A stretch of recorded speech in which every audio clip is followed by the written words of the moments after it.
Oh my goodness, where's the camera? It's been so long since I did a 6-minute story that I have no idea where I'm looking.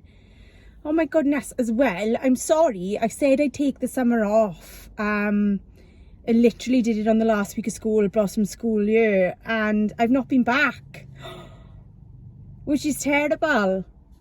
It's terrible. So I thought this week, just to get us back in, and it's a Tuesday, so I normally do them on Thursday, so I might start this Thursday. So this isn't an official 6-minute story. This is just a 6-minute story recap. Look how to practice I am. My eyes are going everywhere. So I left you with the video telling you about the time I thought I could talk to dolphins. And I think it was around about July time. So last things that were going off was I thought I had a bit of a drink problem. So I'd given up drink. I don't know whether I spoke about going into therapy or not, but I was gifted some therapy sessions, which I will talk to you about in a minute. And then on the 16th of July, we went camping to Rossilly, and I was sick for the entire weekend. And I thought it was because I'd gone back on the antidepressants. If you remember, I did a big story about the antidepressants and how, like, stigma smashing and stuff. I got hauled over the coals for that, mind. Someone sent me a message saying I'd be zombified in a minute. And I was like, this is why I make videos, you know, to explain that it's all right if you need to take tablets. It's all right if you don't need to take tablets. Just stay in your own lane. So yeah, I was really sick, and my friend Jamie O'Leary said to me, you better do a pregnancy test because I think you're pregnant. And I was like, no, but I did a pregnancy test straight away, and then I spent 2 weeks crying, thinking, where the hell are we going to put another human, and how the hell is my vagina going to cope with another human coming out of it, and all sorts. But yeah, here we are. I think we're 5 weeks and 6 days away from my due date with baby number 3, miracle baby number 3. Because we didn't think we'd ever have children, let alone bloody 3 of the buggers, but all going well. So yeah, so I left you, I was not pregnant, with a bit of a drink problem, going into therapy. Therapy changed my life. I think I might do a more in-depth story on my therapy, because I don't think we'll be able to catch up on everything with the 6 minutes if I talk to you about it. But basically, I was gifted some therapy by Big Moose.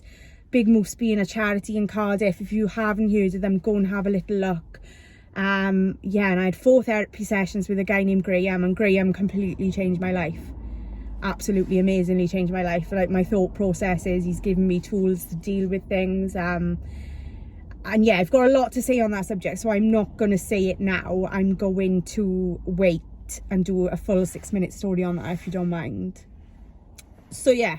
I'd stopped drinking. I'd stopped drinking for 3 months. I was completely sober that weekend when we were camping, and then I found out I was pregnant. So I've had quite a lot to deal with, in the sense that I don't feel like I've achieved anything by not drinking now, because I wouldn't drink when I was pregnant, or however desperate I have been. I mean, over Christmas I cried, because I wanted a glass of wine so much. So it doesn't feel such an accomplishment when you're pregnant.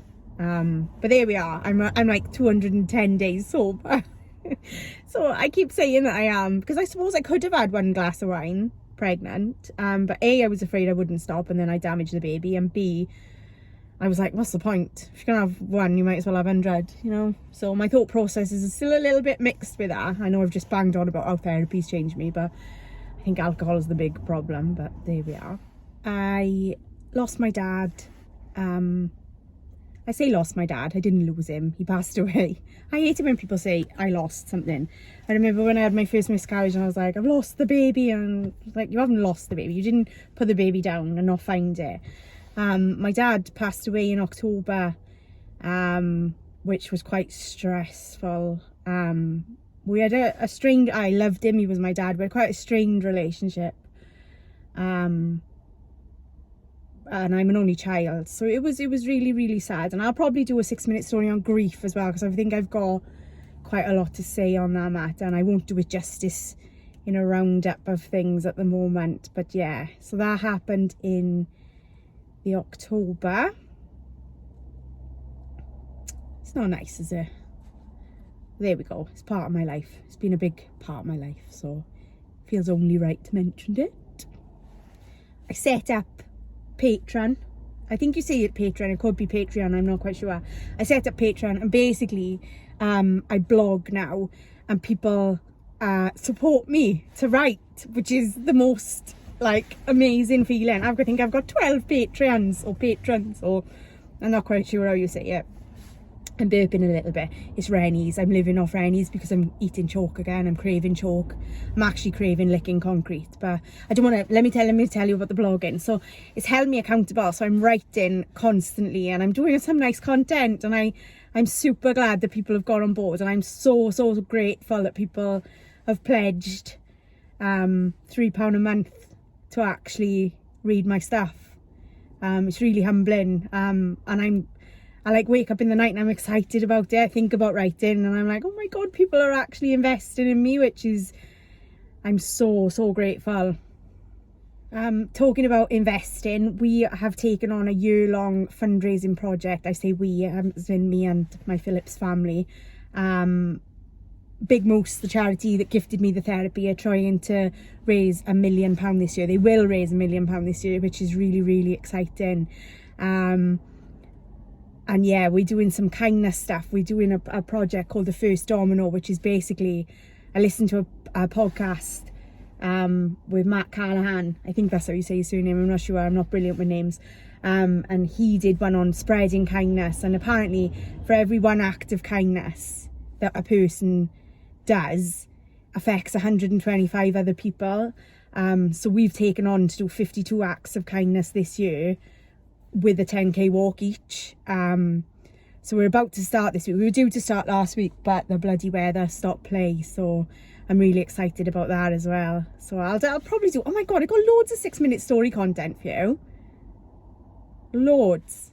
I had my eyebrows and my hair done last week because my New Year's resolution was to take more pride in myself. But another thing that happened over Christmas was I got a sinus infection which nearly killed me. And I mean, I had bronchitis when I was 15 on the Austrian border after a skiing trip with school, and I shit my pants again, you know, because I'm quite, you know, it's my thing apparently. And I thought I was really ill then, but I've never been so poorly in my entire life with a sinus infection at like 20 odd weeks pregnant. It was horrific. I had to ring 111, and I'm not dramatic with illness. I can like take it. But yeah, so the 6-minute story's taken a while because I've looked shit for the last couple of weeks, but now I have nice eyebrows and nice hair. So we're ready to go. So hopefully Thursday we'll have an official 6-minute story, not just a roundup. I've missed this. I'm not actually sure where my eyes have been for this because I'm looking at myself. I think I'm looking at the camera, and I'm also looking at the wing mirror. Because you might notice there's no children with me, which is a very rare occasion these days, like super rare. So forgive my googly eyes. I worked with a man once. It was all going so bloody well. Anyway, I worked with a man once who told me I obviously didn't listen because I couldn't maintain eye contact. It's actually an anxiety thing, even with the camera when I'm on my own. Yeah, we'll get used to it. We'll get back on the scratch. Also, just to let you know, my 6-minute story on Wanking Wednesdays had 2,000 views. So I might do I might title this Wanking Roundup or something, just because I think people will click on it. And I think if I can make money off YouTube when I'm on maternity again, I'm winning at life. Anyway, I'll see you Thursday, hopefully. Okay? It's exciting. Take care.